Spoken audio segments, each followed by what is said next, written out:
On s'est réparti les missions au fur et à mesure. Elle fait tout ce qui est agréable, je fais tout le reste.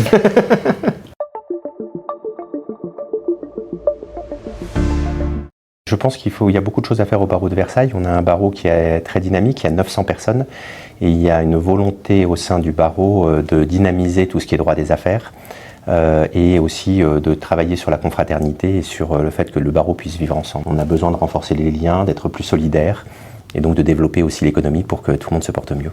Oui, une motivation effectivement pour reconnaître au sein du barreau, on a des pépites, ce qui a déjà été dit à plusieurs reprises, et d'avoir une reconnaissance de l'image des avocats sur le barreau de Versailles, une vraie reconnaissance, et de mettre en exergue avec le barreau d'affaires qui n'a pas été assez développé jusqu'alors, mais on a d'autres sujets, y compris la médiation, on a d'autres matières à exploiter, à développer pour une vraie reconnaissance de nos confrères sur le barreau. Le bâtonnier Raphaël Maillet avait lancé un institut de droit des affaires qui a déjà eu plusieurs congrès et colloques organisés.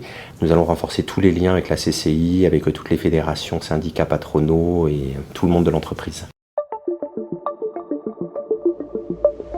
La fonction de bâtonnier seul devient extrêmement compliquée. Natacha a la grande responsabilité de la gestion de la CARPA en délégation, ce qui est déjà non négligeable et qui occupe beaucoup.